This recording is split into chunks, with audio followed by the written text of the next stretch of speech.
Hello guys, my name is Charles Randy Ampah and you're welcome to my YouTube channel. In today's video, I'm going to demonstrate to you how I prepare for a gig if I do not have access to the mixer board before the D-Day. This is actually a reply to Blue Johnson, who commented on my previous video.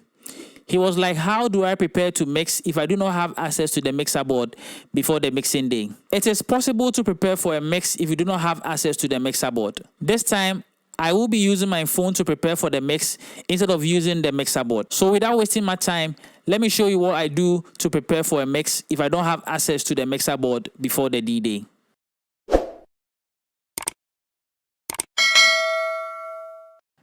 So guys, it is possible, like I said, to prepare for the mix if you don't have your mixer board with you. So as you can see on the screen, I have my browser open. I'll visit this website called mixingstation.app, and as you can see on the screen, it is written boldly remote control digital mixers. Let's click on the download, and you can see that it has, you can use it on different platforms, so Android, iOS, and also desktop. So on Android, you can get it on the Play Store, iOS, desktop too. You can download it right from this place. Guys, you can also buy the desktop license. That doesn't mean you can't use the app when you don't have the license, okay? So just that you won't be able to enjoy the app very well. Certain functionalities will not be open to you. So by buying the license, you can really enjoy all the functionalities that this app can offer. Okay, I am going to use Android device, so that means I have to download it on the Google Play Store. So guys, I'll skip and go to the phone so that I show you what I do so that I prepare for the mix in an offline mode. Though we have a mixer board right in front of us, we are going to assume we do not have access to it so that we use the phone to prepare for the mix. Okay, so that's what I want to show you guys. So if you are to open the app for the first time, this is what you're going to see. These are model names of different brands of mixer boards on the market. We have that of the Music Tribe or the Behringer X32, M32, the XL or MA, the Wing. We have the Avantis of the Allen Heath GLD SQQ, then Soundcraft VI SI UI, then we have the Mackie DLS.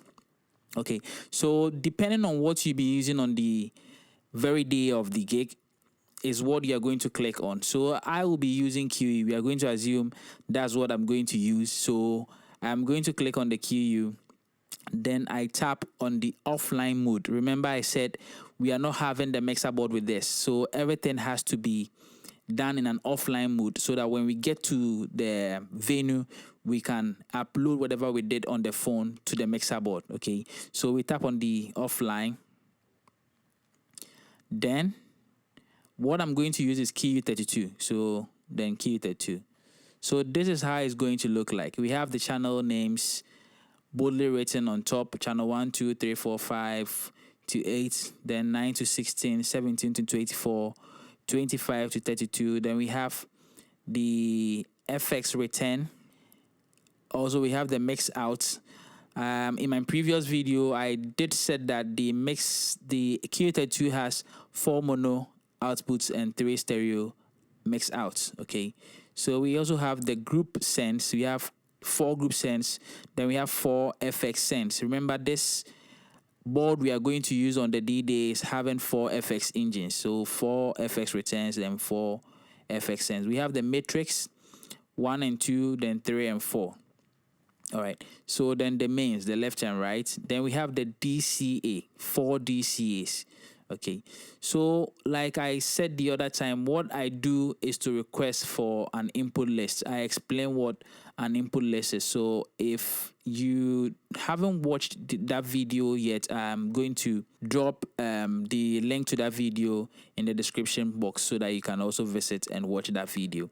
So what I do is to name the channels to match what is on what is written in the input list. So as you can see on the screen, on the input list, we have channel 1 to be the kick, 2 snare, 3 hi-hat, 4 rack tom or tom 1.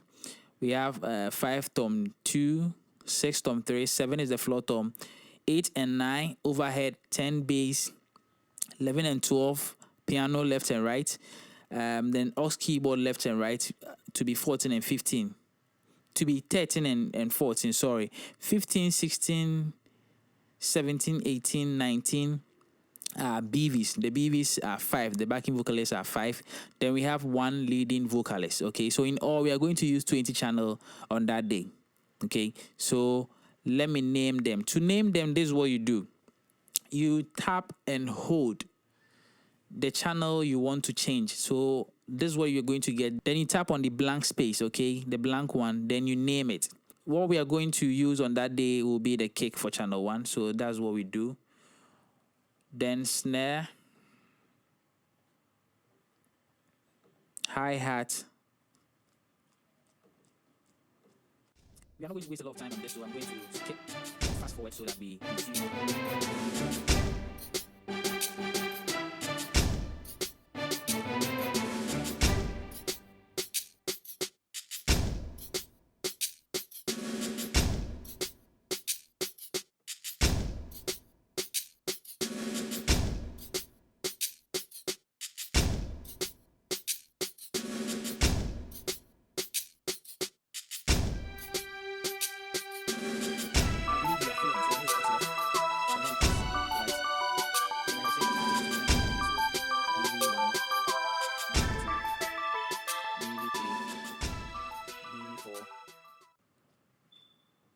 BV5. Then we have the LDV. Okay, so that will be it for now. So let me go back. As you can see, it has been named nicely as I wanted it to be.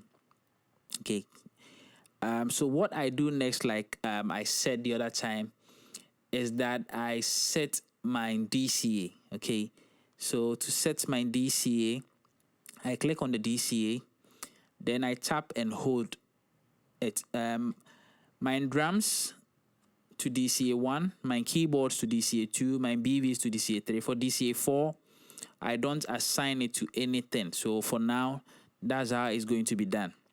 So if I want to assign the drums to DCA, I just tap on the channels I want to do that. I want to assign to the DCA. So I just hit on the kick, and as you can see, there's a green box around the kick, which means that yes, it has been assigned to DCA 1.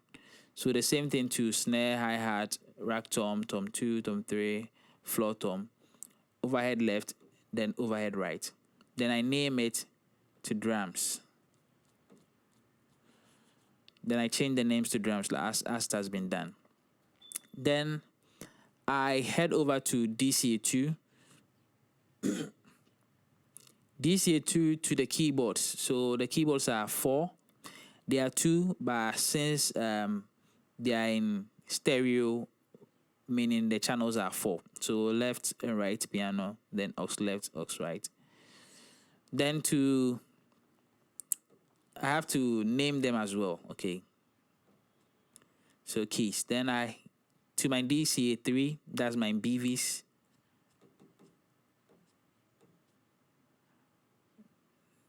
Then I name them.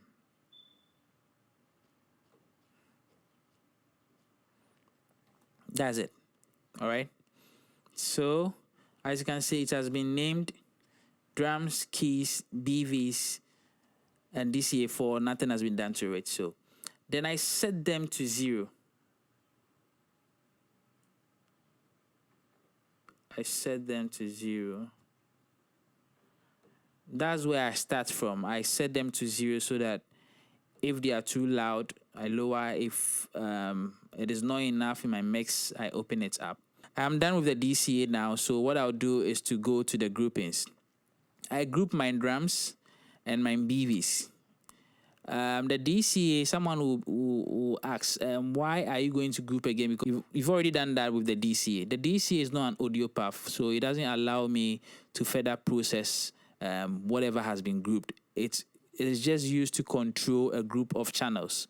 Okay, it's just used to control them. But for the groupings, it allows me to add EQ, compress them, like to suit whatever I want it to sound like. So For the drums, I assign the drums to group 1 and 2, then or group 1, then I assigned the BVs to group 2.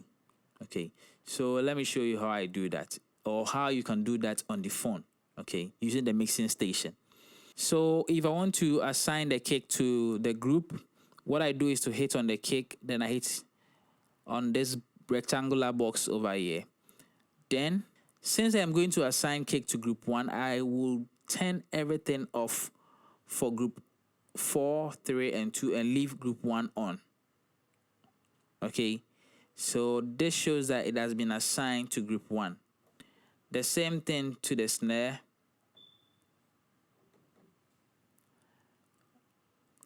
So for hi-hat, everything will be off because I don't process the hi-hat again, apart from what I do to the input channel, the hi-hat input channel. Apart from what I do to it, I don't process it again. So that's what I would like to do. So the rack tom, I'm sorry, I think I skipped something. I forgot to turn it off. The rack tom as well.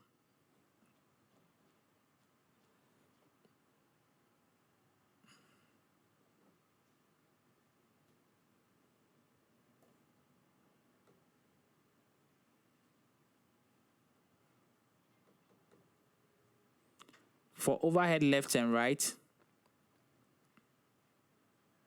I'm going to turn everything off.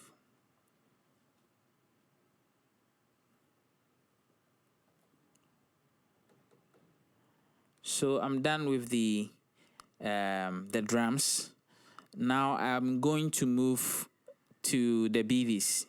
So with the BVs, I turn 1, 3, and 4 off, then I leave 2 on. That's what I do. It doesn't mean that's how it's supposed to be done. Some will have a different setup as to how they group their stuffs and how they send certain things for it to be processed. So, but for me, this is how I would do it. All right, so I'm done. So I head to the group master fader, and also 1 and 2 to 0, like I said.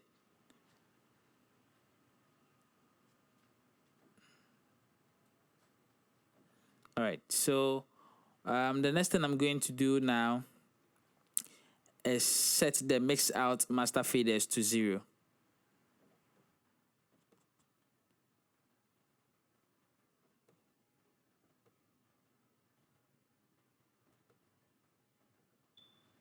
All right, then I head over to my FX returns, effect returns. Then I also send that one to 0.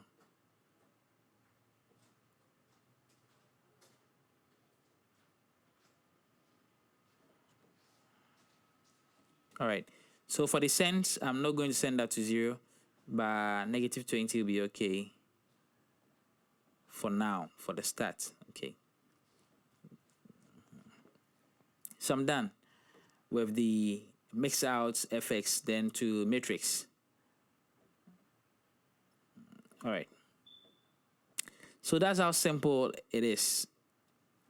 So guys, everything has been done like how I would have done it if I should have access to the mixer board. Yeah, so what I do next is to save it, and it's going to be saved in offline scenes. Okay, so offline scenes, then I click on the plus button, then I name it as YouTube kick, and that's it. So the next thing I'm going to do is going to be at the venue. Okay, so that's when we are going to send everything that has been done to the phone to the mixer board. So it is just going to load everything like it has been done.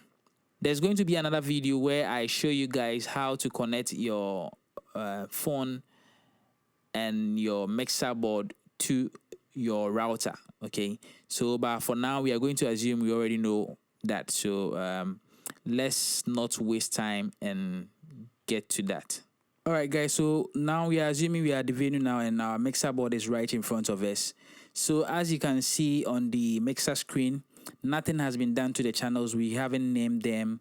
Let me visit the DCA for you to see that nothing has been assigned to it. So DCA 1, nothing has been assigned to it. DCA 2, DCA 3, we have nothing there. So we have to make sure that our phone and mixer board are connected to the same network.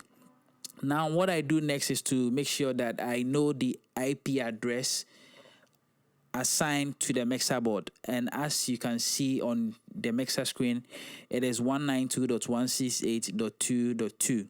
So here on the phone screen, you can see that there is a Wi-Fi connected, but with no internet access. Okay. So since the mixer board I'm going to use is Qu-32, I tap on the QU and then check the IP address on the phone. So what is on the phone is different from what is on the mixer board. I have to make sure that they are the same. Okay, so on the on the mixer screen, it is 192.168.2.2. So I have to change the 1 to 2 so that it matches. Okay, so if I should do the changes, what I have to do is to connect, this time not offline, but it has to be online. So we tap on the connect, and as you can see on the phone screen, it has been connected. So what I am going to do is to recall what I did at the house. Okay, what I did at the house on the phone. So what I'm going to do is to tap on the folder icon, then I hit on offline scenes because that's where I saved it. So you can see that what the name I give to it was YouTube gig. So what I have to do now is to tap on the YouTube gig, and it's going to ask me whether I want to load it, then go to yes.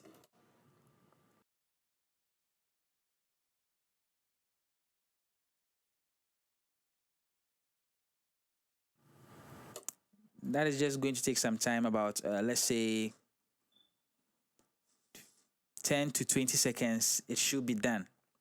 Okay, so until it reaches 100%,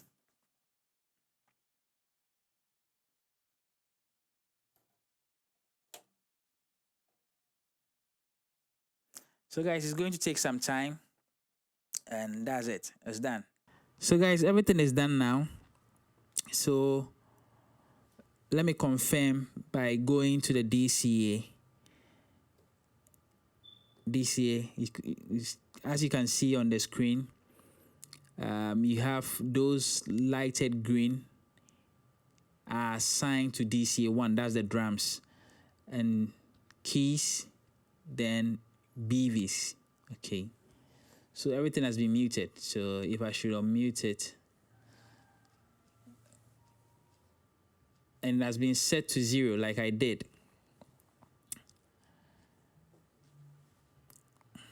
So guys, that's how I prepare for a gig when I do not have the mixer board with me. So the first thing I do is to download the app from the website or from the Play Store if I'm using Android. Then I install it. After I'm done installing the app, what I do next is to go offline mode and then prepare whatever I'm going to mix that day. So I will still request for the input list like I said. Then I key everything in on the phone. So on the gig day, all I have to do is to connect my phone and the mixer board to the same network. And when it is connected, I load that scene that was saved some time ago. So guys, I believe this has been very helpful. So I want you to share to other people who don't know how to do this or think that they always have to have the mixer board right in front of them for them to prepare for a gig. So everything can be done on the phone or on your computer, so that on the D-Day you just load that scene and you're good to go.